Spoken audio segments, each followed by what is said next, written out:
Good morning, everybody. How you doing, bud?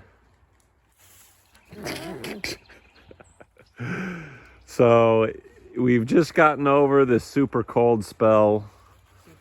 It's been in the single digits for a couple of weeks, and now it's in the 50s. It's really foggy morning. It's been raining. It's great. So I just thought I'd give it a quick update on what's going on the farm. So here's our two piglets from last spring. They're getting pretty big. And mama pig right there, she's due any day now with a litter of piglets. It's a muddy mess. We decided to, rather than move the pigs around all winter, just kind of keep them in this single paddock all winter. We separated out our boar over here into his own little paddock so he wouldn't mess with mama while she's having her babies. But there's pigs. Now, a few weeks ago or a month ago, we made some salami and some other kind of snack meat sticks called pfefferweisse. And let me show you how that's going. Right now I have it hanging in the smokehouse. There's my prosciutto. Still got another year on that prosciutto. But here is my salami. It's looking really good. The white stuff is a mold that I placed on there. Some of it got peeled off. And that mold will help prevent it from getting unwanted molds. So we have a cacciatore, another cacciatore, but with some hot pepper in it. And I understand I spelled cacciatore wrong. Cacciatore is C-A-C-H. And then a fiocchiona, which is like a fennel sausage. Should be really good. So those will be ready in a month or so. The 3 salamis. Really excited for those. The pfefferweisse we've been eating. It's super good. I'm gonna be making a lot more snack sticks. Next, I'll show you the cows. So the cows, we have not fed any hay this winter. The goal is to never have to feed our cows hay, or just as little as possible anyway. And so the way we can accomplish that is by managing our pasture correctly so that we don't mow it down to the ground every fall.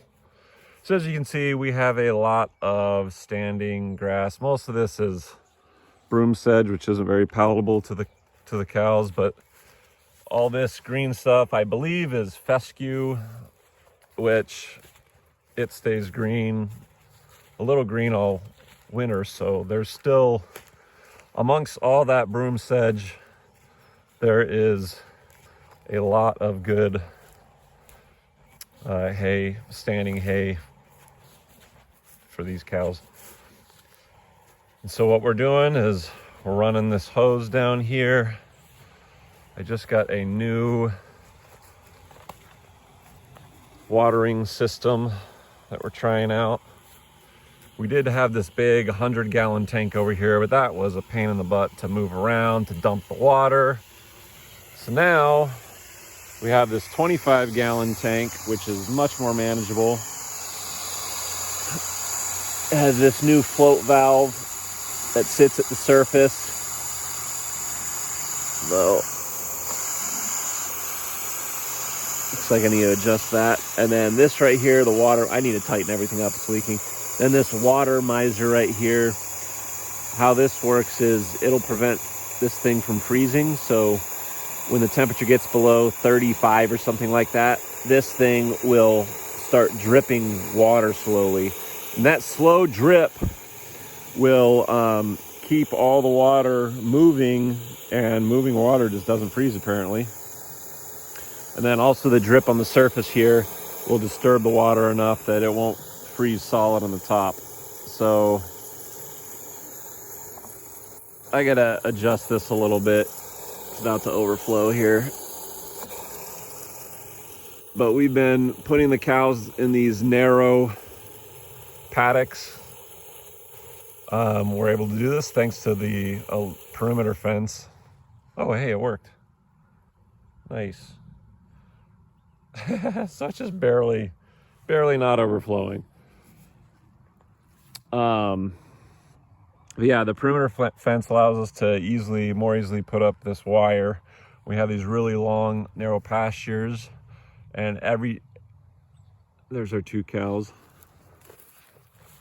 Every day, I give them another section of this paddock, and we work our way down from one end of the row to the other.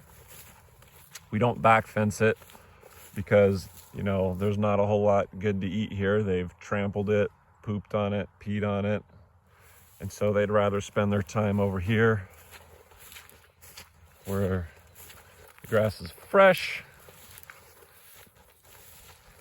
Here we go. So you can see they go no further than this. I don't even have this powered up, but they don't touch it. And then I have the next one right up there. So tomorrow morning I'll take this off and leapfrog and put it over there. Just takes a couple minutes every day. It's pretty easy. And today the cows get this whole area here. We actually put a down payment on some more cows. We're getting 4 bred cows that are due in April, give or take, and a bull. And these are South Pole cattle. I've drank the Greg Judy Kool-Aid. He's a proponent of South Poles and rotational grazing. If you're interested in that kind of stuff, he's really easy to find on YouTube. But we bought some South Pole from somebody about an hour away, and they're going to be delivered here in probably about a month. Emily's also looking real hard at a milk cow, real seriously at a milk cow. So we're going to have a herd of 2 Angus, 4 South Pole cows who are just about to calve, and 1 South Pole bull. And she wants to get a Jersey milking cow. So every year we'll have 4 beef cows to sell from these, or use for ourselves from these South Pole. These 2 we're gonna probably get rid of. We're gonna get them bred and then sell them, I think. I don't think our land can handle them and their calves as well. So, but yeah, that's the update on the farm. It's going really well. Can't wait for spring to get here. Today kind of feels like a spring day. Got a glimpse of what's to come, and I'm liking it. Hope you guys enjoyed it. See you next time.